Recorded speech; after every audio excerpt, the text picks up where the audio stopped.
Hi everybody, welcome back to the channel. Just a quick Hobbydesk update this week. Let you know how some of my projects are coming along.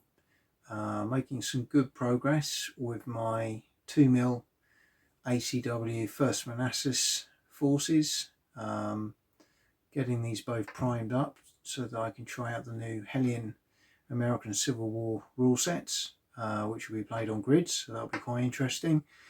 So I'll show you those. My next unit in my Italian Wars Spanish project in 10mm Pendragon, working on some Spanish Jinettes, light cavalry, and also just a little palette cleanser, a pleasing little project, a piece of terrain that I wanted to paint, Dead Man's Corner from Normandy.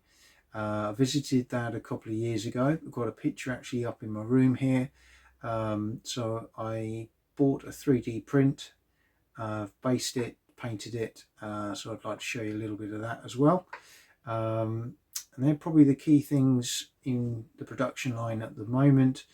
As soon as they're done, then I want to start doing some of my Napoleonics, either my 6mm Portuguese Peninsular, or if not, my 6mm Austrian.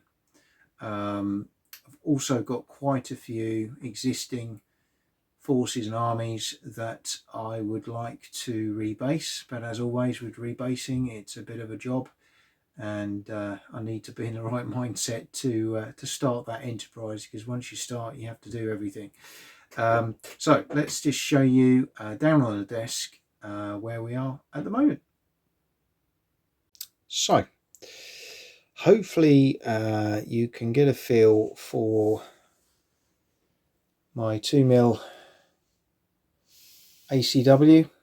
These are irregular miniatures. I've based them on these bases into brigades. What I've done is I've taken the historical Orbat, and I've used the Orbat in this book here, which I think I've shown you before, the Battlefield Guide from Ethan Refuse. These are great books, cover 1st and 2nd Manassas, and in the back here you've got some of the army lists which give you the full sort of breakdown of things. Obviously I am looking at the first Battle of Manassas, which is this one. So I've taken the brigades, and each strip on the bases, going back to here, just to show you, that represents a regiment in that brigade. I've then in some cases put the commanders on, and you'll notice where they have attached artillery. I've put a gun and a limber on there as well. Some of these divisions will look slightly different, depending on, or brigades should I say, will look slightly different depending on their makeup. So where I've got units that maybe were more open order, I've put some skirmish related figures on there. Likewise we've got cavalry, and various sort of strips. These will represent my open order sort of skirmish formation stands, which will sit, as you can already see, nicely in front of these bases to represent when skirmishes are out in front of the represented brigades. We've got the main artillery standalone units where applicable. That's not necessarily for Manassas. I've done some extra bases here as well. And then I've got some of the lovely brigade models figures, which I'm basing up on similar scale. These will sort of slot together into different arrangements to give me built up areas. They're really nice. I'm looking forward to doing those.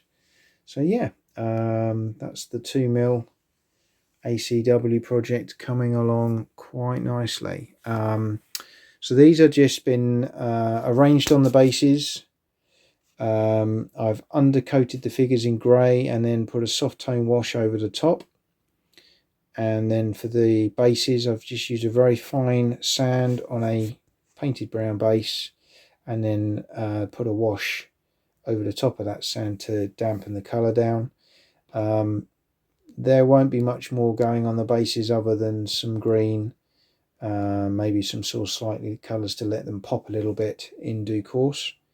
But they're now at the stage where I would start painting the formations, and then I'll finish the bases off afterwards. So this is sort of the approach I take when I'm putting 2mm armies together. So this will be Confederate and Union forces eventually, representing the forces at the First Battle of Manassas. Secondly, my Italian Wars project. So these little superstars are my Spanish Jinettes. So again, these are not quite finished yet, but they're certainly getting there. Let me just pop one down here so you can get a bit of a closer look at that. These are just awaiting a little bit of work on the horses still. I've got some black to put in there, and then I will also want to put a soft tone wash over these figures just to finish them off, but quite pleased with how they're coming together. So they are pretty close to being finished and the next part of my Spanish force.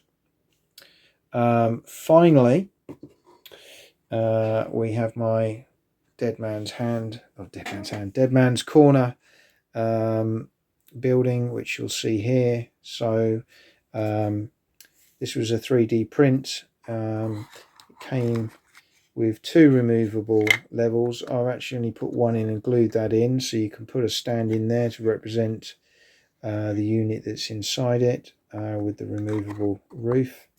But I've taken the colour schemes from the photograph. I've got the picture on my wall, but you can see it's a very, very nice model. Quite pleased with that. It looks nice, and that will work really well for my 10mm World War II games. It's a 10mm sculpt, so yeah, quite happy with the Dead Man's Corner model there. I hope you like it. It's a great place to visit if you ever get a chance to go to Normandy. Dead Man's Corner, it's got a great little story to it. It's got the most fantastic museum in this original building, from the perspective of the German Fallschirmjäger who were defending that. And it's also got a most amazing militaria shop I've ever been in, and a number of other museums attached to it, and you can sort of have a little ride in a mock-up of a Dakota as well. So it's a really great place to visit if you get a chance to go. Highly recommend it. That's Dead Man's Corner. So hope you've enjoyed just this little snapshot of some of my things on the hobby table, and look forward to bringing you more very, very soon.